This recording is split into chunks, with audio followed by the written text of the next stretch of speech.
दोस्तों नमस्कार, स्वागत है एक बार फिर से देश और दुनिया की तमाम बड़ी खबरों में। यदि आपने अभी तक चैनल को सब्सक्राइब नहीं किया है तो कृपया चैनल को लाल बटन दबाकर सब्सक्राइब करें और घंटी बटन भी दबा दें। ये पहली बड़ी खबर है। बीजेपी ने छत्तीसगढ़ और मध्य प्रदेश के बाद राजस्थान में भी लिया चौंकाने वाला फैसला। भजनलाल शर्मा को बनाया गया मुख्यमंत्री। दरअसल राजस्थान में भी नए मुख्यमंत्री को लेकर सस्पेंस खत्म हो गया है। बीजेपी विधायक दल का नेता भजनलाल शर्मा को चुना गया है, यानी भजनलाल शर्मा राजस्थान के नए मुख्यमंत्री होंगे। इसी के साथ बीजेपी ने एक बार फिर सबको चौंकाते हुए नए चेहरे को मौका दे दिया है। वहीं विधायक प्रेमचंद बैरवा और दिया कुमारी राज्य के 2 उप मुख्यमंत्री होंगे। केंद्र पर्यवेक्षक के तौर पर बैठक में शामिल हुए रक्षा मंत्री राजनाथ सिंह की उपस्थिति में तीनों नामों की घोषणा की गई। इस मौके पर पूर्व मुख्यमंत्री वसुंधरा राजे भी मौजूद रहीं। बीजेपी ने इसी के साथ तीनों राज्यों में अपने मुख्यमंत्रियों का ऐलान कर दिया है। मध्य प्रदेश, छत्तीसगढ़ और राजस्थान में बीजेपी ने सभी को चौंकाते हुए तीनों राज्यों में नए चेहरों को चुना है।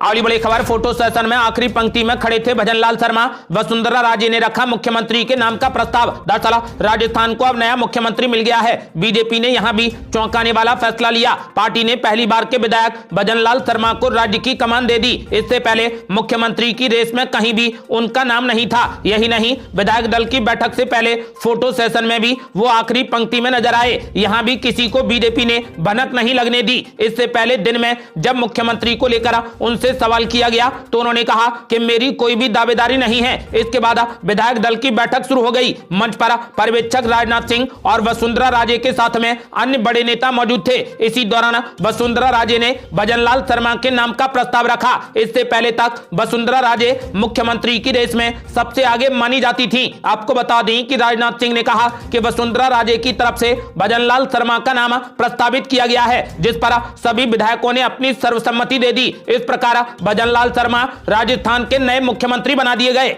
अगली बड़ी खबर, भारत जोड़ो यात्रा की तर्ज पर कांग्रेस पार्टी करेगी यूपी जोड़ो यात्रा। 20 दिसंबर से होगी शुरुआत। दरअसल 5 राज्यों का विधानसभा चुनाव संपन्न होने के बाद कांग्रेस पार्टी ने उत्तर प्रदेश में सक्रियता बढ़ा दी है। मिशन 2024 की तैयारियों में जुटी कांग्रेस पार्टी लोकसभा चुनाव से पहले राहुल गांधी की भारत जोड़ो यात्रा की तर्ज पर यूपी जोड़ो यात्रा निकालने जा रही है। यूपी जोड़ो यात्रा के प्रथम चरण की शुरुआत 20 दिसंबर से होगी। सहारनपुर से निकलकर यूपी जोड़ो यात्रा का काफिला 15 जनवरी को नैमिषारण्य पहुंचेगा। कांग्रेस यूपी जोड़ो यात्रा निकालकर प्रदेश में माहौल बनाने की कोशिश करेगी। हर मास से पहले 15 दिसंबर को कांग्रेस नेता काशी विश्वनाथ मंदिर में दर्शन पूजन करेंगे। कांग्रेस की यात्रा में महासचिव प्रियंका गांधी वाड्रा के भी शामिल होने की उम्मीद है। हालांकि अभी प्रियंका गांधी के शामिल होने पर सस्पेंस बना हुआ है। यूपी जोड़ो यात्रा का पहला चरण लगभग 425 किलोमीटर का होगा। कांग्रेस पार्टी के कार्यकर्ता रोजाना लगभग 20 से 22 किलोमीटर का सफर तय करेंगे। पूरे प्रदेश से कार्यकर्ता लोगों को यात्रा के माध्यम से जोड़ेंगे। यूपी जोड़ने की यात्रा में कांग्रेस का कलेवर काफी नया होगा। तमाम कार्यकर्ता और पदाधिकारी यूपी जोड़ने की यात्रा में शामिल होने वाले हैं। यूपी जोड़ो यात्रा निकालने का कार्यक्रम बन चुका है। यात्रा शुरू करने से पहले सहारनपुर में मां शाकुंभरी देवी मंदिर में पूजा पाठ किया जाएगा। पूजा पाठ के बाद यूपी जोड़ने की यात्रा को हरी झंडी दिखाई जाएगी। सीतापुर में मकर संक्रांति के अवसर पर यूपी जोड़ो यात्रा का समापन होगा। अगली बड़ी खबर, 350 करोड़ के घोटाले पर पीएम मोदी ने कांग्रेस पार्टी पर बोला जबरदस्त हमला। बोले जब कांग्रेस पार्टी है तो मनी हाइस्ट स्टोरी की जरूरत किसे है। दरअसल कांग्रेस पार्टी के राज्यसभा सांसद धीरज साहू के ठिकानों पर छापेमारी में 350 करोड़ से अधिक की राशि बरामद हुई है। इस मामले को लेकर एक बार फिर पीएम नरेंद्र मोदी ने कांग्रेस पार्टी पर जमकर हमला किया। पीएम मोदी ने बीजेपी के आधिकारिक सोशल मीडिया प्लेटफॉर्म एक्स पर साझा किए गए एक वीडियो को रीट्वीट करते हुए कहा कि भारत में मनी हाइस्ट स्टोरी की जरूरत कैसे है, जब आपके पास कांग्रेस पार्टी है जिसकी डकैतियां 70 सालों से प्रसिद्ध हैं और काउंटिंग अभी भी जारी है। धीरज साहू के खिलाफ 6 दिसंबर से इनकम टैक्स की कार्रवाई चल रही थी। उनके घर से मिले रुपए के जो फोटो और वीडियो सामने आए हैं उसे लेकर बीजेपी ने एक वीडियो बनाकर कांग्रेस पर निशाना साधा है। एक हफ्ते तक लगातार उनके ठिकानों पर तलाशी अभियान चलाया गया। भारी नकदी बरामद होने के बाद कांग्रेस पार्टी भी पूरे तरीके से बैकफुट पर आ गई है। अगली बड़ी खबर, आखिर कहां से आए 353 करोड़ रुपए, जिनके यहां आईटी रेड में नोट गिनने में फूला मशीनों का दम। अब उस सांसद से कांग्रेस पार्टी ने मांगा जवाब। दरअसल कांग्रेस पार्टी के राज्यसभा सांसद धीरज साहू के ठिकानों से इनकम टैक्स की छापेमारी के दौरान 353 करोड़ रुपए से ज्यादा की नकदी बरामद किए जाने के मामले में आखिरकार कांग्रेस पार्टी ने पहली बार कदम उठाया है। एबीपी न्यूज के सूत्रों ने बताया कि साहू से इस बारे में जवाब तलब किया गया है। उनसे पूछा गया है कि इतने रुपए कहां से आए, किसके हैं और क्यों रखे गए थे। कांग्रेस का सांसद होने के नाते साहू से मिली राशि का स्पष्टीकरण मांगा गया है। सूत्रों ने बताया कि फिलहाल उन्होंने इस मामले में अपना जवाब नहीं दिया है। उनके रिप्लाई का इंतजार किया जा रहा है। उसके बाद ही कांग्रेस पार्टी कोई बड़ा कदम उठा सकती है। धीरज साहू के झारखंड, ओडिशा और पश्चिम बंगाल के 9 ठिकानों पर इनकम टैक्स के अधिकारियों ने ताबड़तोड़ छापेमारी के बाद यह रकम बरामद की है। साहू के 2 बार लोकसभा चुनाव हार जाने के बावजूद उन्हें राज्यसभा भेजे जाने को लेकर बीजेपी ने कांग्रेस नेता राहुल गांधी, सोनिया गांधी, कांग्रेस अध्यक्ष मल्लिकार्जुन खड़गे समेत अन्य की खामोशियों पर सवाल उठा दिए हैं। अगली बड़ी खबर, नीतीश कुमार की पार्टी ने बीजेपी पर बोला जबरदस्त हमला। कहा बीजेपी वालों को ठंड में भी आने लगा पसीना। 2024 में लाल किले पर तिरंगा फहराएंगे नीतीश कुमार। दरअसल बिहार सरकार में जेडीयू कोटे से मंत्री जमा खान ने बीजेपी पर जबरदस्त हमला किया। जबरदस्त हमला करते हुए उन्होंने कहा कि इन्हें ठंड में भी पसीना आ रहा है, एसी में भी पसीना आना शुरू हो चुका है। वाराणसी में 24 दिसंबर को प्रस्तावित मुख्यमंत्री नीतीश कुमार की रैली पर विरोधियों की ओर से हो रही बयानबाजी पर जमा खान ने यह बयान दिया है। प्रदेश कार्यालय में पत्रकारों से बात करते हुए जमा खान ने कहा कि बनारस की रैली अंगड़ाई है, बीजेपी को पसीना आ चुका है, बनारस में हल्ला मच चुका है। ऐसे नेता की रैली है जो स्वच्छ छवि के हैं, लोग ये जान चुके हैं। वहीं मध्य प्रदेश में नए मुख्यमंत्री मोहन यादव को लेकर जमा खान ने कहा कि हम लोग उस नेता के साथ में काम करते हैं जो सबको लेकर चलते हैं। बीजेपी को आड़े हाथों लेते हुए उन्होंने कहा कि वो लोग जो हैं वो लगातार कई कार्ड खेलते हैं, जनता उनको समझ चुकी है और जनता 2024 में बीजेपी को जवाब देगी। उन्होंने कहा कि 2024 में देश में परिवर्तन होगा और मुख्यमंत्री नीतीश कुमार 2024 में अपने हाथों से लाल किले पर झंडा फहराएंगे। अगली बड़ी खबर, मुख्यमंत्री नहीं बनाए जाने के बाद शिवराज सिंह चौहान का बड़ा बयान। बोले मांगने से बेहतर मैं मरना पसंद करूंगा, एमपी में हूं और एमपी में ही रहूंगा। दरअसल 18 साल तक मुख्यमंत्री की जिम्मेदारी संभालने के बाद आज शिवराज सिंह चौहान की जगह प्रदेश में नए मुख्यमंत्री के नाम का ऐलान हो गया है। मोहन यादव को प्रदेश की कमान सौंप दी गई है। ऐसे में अब यह सवाल उठता है कि क्या शिवराज सिंह चौहान दिल्ली जाकर पार्टी नेतृत्व से अपने लिए किसी बड़े पद की मांग रखेंगे। इस सवाल के जवाब पर पूर्व मुख्यमंत्री का बड़ा बयान सामने आया है। उन्होंने कहा कि मुझे दिल्ली जाकर मांगना पसंद नहीं, अपने लिए कुछ मांगने से बेहतर मैं मरना पसंद करूंगा। वहीं शिवराज सिंह चौहान ने यह भी तय कर लिया है कि वो मध्य प्रदेश में हैं और यहीं रहेंगे, कहीं भी नहीं जाएंगे। वहीं शिवराज सिंह चौहान ने बीजेपी नेतृत्व के पक्ष में बात रखी कि पार्टी ने उन्हें 18 साल तक मुख्यमंत्री बनाया, बीजेपी ने उन्हें सब कुछ दिया है, इसीलिए अब पार्टी को लौटाने का वक्त आ गया है।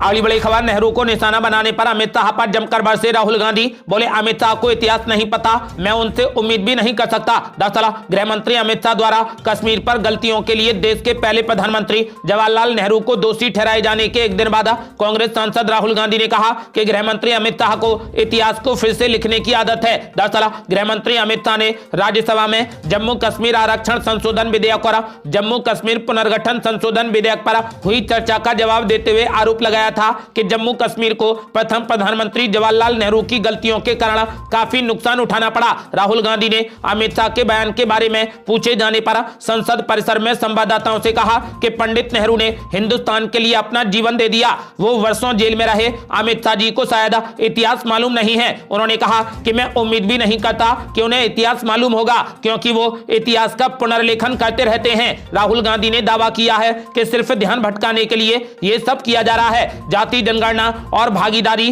तथा धन किसके हाथ में जा रहा है, यही बुनियादी और मुख्य मुद्दा है। ये लोग इन मुद्दों पर चर्चा नहीं करना चाहते और इनसे भागते हैं, इसीलिए उल्टे सीधे बयान देते हैं। अगली बड़ी खबर, चुनाव आयुक्त को लेकर नया बिल लेकर आ गई मोदी सरकार, तो भड़क गया पूरा विपक्ष, बता दिया अघोषित आपातकाल। दरअसल राज्यसभा में मुख्य निर्वाचन आयुक्त एवं अन्य आयुक्तों की नियुक्ति के लिए लाए गए विधेयक पर जमकर हंगामा हुआ। विवादास्पद मुख्य निर्वाचन आयुक्त एवं अन्य निर्वाचन आयुक्त विधेयक 2023 पर चर्चा के दौरान विपक्ष के एक सांसद ने इसे अघोषित आपातकाल बता दिया। इसको लेकर राज्यसभा में सदन के नेता पीयूष गोयल ने सांसद की जमकर आलोचना की। बिल पर बोलते हुए बिहार से आरजेडी के राज्यसभा सांसद अमरिंदरधारी सिंह ने कहा कि सुप्रीम कोर्ट के फैसले के बावजूद इस बिल का पारित होना भारत के चुनाव प्राधिकरण के ताबूत में एक और कील ठोकने जैसा होगा। उन्होंने कहा कि आपातकाल की बात करते हैं और आज हमारे पास एक अघोषित आपातकाल है जो मैडम इंदिरा गांधी द्वारा किए गए आपातकाल से भी बदतर है। जवाब में पीयूष गोयल ने उनकी जमकर आलोचना करते हुए कहा कि आज की तुलना आपातकाल के काले दिनों से करना राष्ट्रीय जनता दल यानी आरजेडी पार्टी की सोच पर एक बड़ा धब्बा है।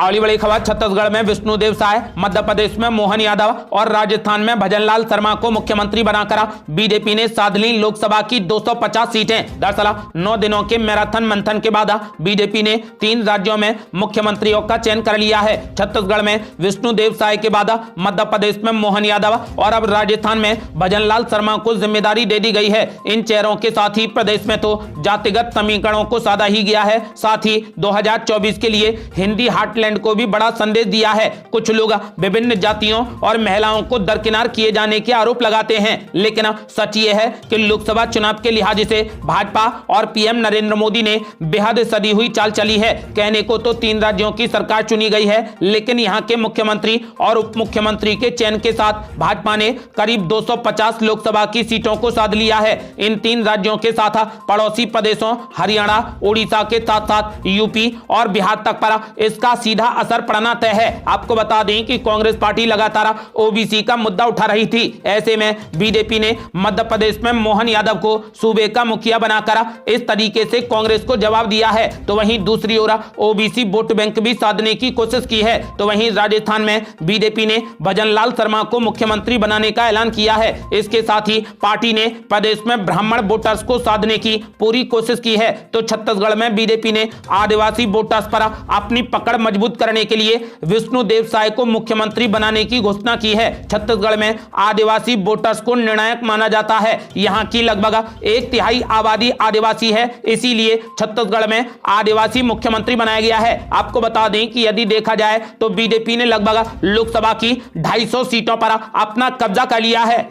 अगली बड़ी खबर, भजनलाल शर्मा 15 दिसंबर को ले सकते हैं राजस्थान के मुख्यमंत्री पद की शपथ। ताजपोशी की तैयारियां हो गई शुरू। दरअसल राजस्थान के नए मुख्यमंत्री भजनलाल शर्मा की ताजपोशी 15 दिसंबर को हो सकती है। भजनलाल शर्मा की ताजपोशी की तैयारियां शुरू कर दी गई हैं। 15 दिसंबर को ही भजनलाल शर्मा का जन्मदिन भी है। शपथ ग्रहण की तारीख को आज देर रात तक अंतिम रूप दे दिया जाएगा। शपथ ग्रहण समारोह जनपथ, अल्बर्ट हॉल या फिर अन्य जगह हो सकता है। समारोह में पीएम नरेंद्र मोदी और मंत्री अमित शाह समेत कई अन्य बड़े नेता भी शामिल हो सकते हैं। आपको बता दें कि फिलहाल ऐसा माना जा रहा है कि भजनलाल शर्मा अपने जन्मदिन 15 दिसंबर को ही मुख्यमंत्री पद के रूप में शपथ ले सकते हैं।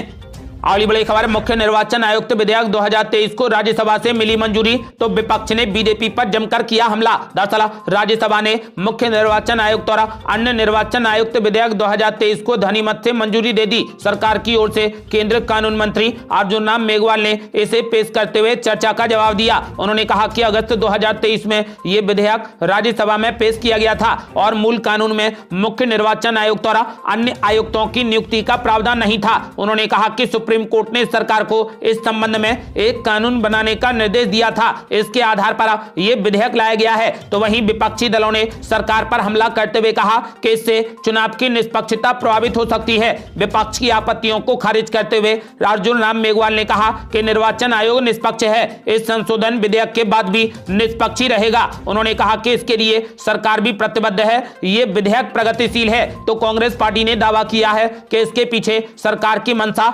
निर्वाचन आयोग को जेबी चुनाव आयोग बनाकर इसे अपनी मनमर्जी से चलाने की है। कांग्रेस सदस्य रणदीप सिंह सुरजेवाला ने कहा कि निष्पक्षता, निर्भीकता, स्वायत्ता और शुचिता चुनाव के आधार स्तंभ होते हैं। उन्होंने दावा किया कि यह प्रस्तावित कानून इन चारों को बुलडोजर से कुचल देने वाला है। उन्होंने कहा कि सरकार इस विधेयक के जरिए चुनाव प्रक्रिया में हस्तक्षेप का प्रयास कर रही है। अगली बड़ी खबर, छत्तीसगढ़ की नई सरकार का आज होगा शपथ ग्रहण समारोह। भूपेश बघेल, टीएस सिंहदेव समेत कई कांग्रेसी नेताओं को दिया गया निमंत्रण। दरअसल छत्तीसगढ़ के नए मुख्यमंत्री आज नई सरकार बनाने जा रहे हैं। इसके लिए आज शपथ ग्रहण समारोह होगा। विष्णुदेव साय ने शपथ ग्रहण समारोह में पूर्व मुख्यमंत्री भूपेश बघेल को भी न्योता दिया है। आपको बता दें कि भूपेश बघेल को विष्णुदेव साय ने खुद फोन किया। टीएस सिंहदेव और छत्तीसगढ़ प्रदेश कांग्रेस कमेटी के अध्यक्ष दीपक बैज को भी आमंत्रण दिया गया है। जानकारी के लिए ये बता दें कि छत्तीसगढ़ की नई सरकार का शपथ ग्रहण समारोह रायपुर स्थित साइंस कॉलेज मैदान में होगा। इससे पहले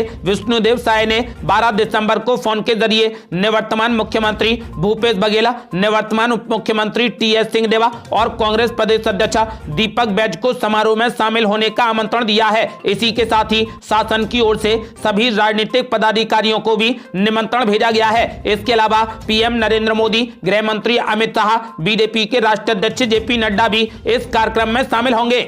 अगली बड़ी खबर, संजय राउत पर एफआईआर के बाद सांसद प्रियंका चतुर्वेदी ने मोदी सरकार पर बोला जबरदस्त हमला। कहा सरकार हो गई है तानाशाही, लेकिन हम डरने वाले नहीं हैं। दरअसल सामना में पीएम नरेंद्र मोदी के खिलाफ कथित आपत्तिजनक लेख लिखने के लिए राज्यसभा सांसद संजय राउत के खिलाफ मामला दर्ज करने पर शिवसेना यूबीटी की सांसद प्रियंका चतुर्वेदी ने कहा कि सरकार इतनी तानाशाही हो गई है कि कोई भी इनके खिलाफ बोले तो उन पर केस दर्ज कर दिया जाता है, कोई भी इनके खिलाफ मुद्दे उठाए तो उन्हें जेल में डाल दिया जाता है। ईडी, सीबीआई, आईटी को हथियार बना जा रहा है, विपक्ष को चुप कराने का काम किया जा रहा है। सामना हमेशा से प्रखरता से बोलता आया है, सामना का संपादकीय जनता को आईना दिखाने वाला है। उन्होंने कहा कि सरकारों को आईना दिखाने वाला संपादकीय है, वे काम हम करते आए हैं और करते रहेंगे। ऐसी शिकायतों से हम डरने वाले नहीं हैं। अगली बड़ी खबर, मध्य प्रदेश में आज मुख्यमंत्री और उप मुख्यमंत्री लेंगे शपथ। पीएम मोदी समेत कई दिग्गज होंगे शामिल। दरअसल मध्य प्रदेश में आज मोहन यादव मुख्यमंत्री पद की शपथ लेंगे।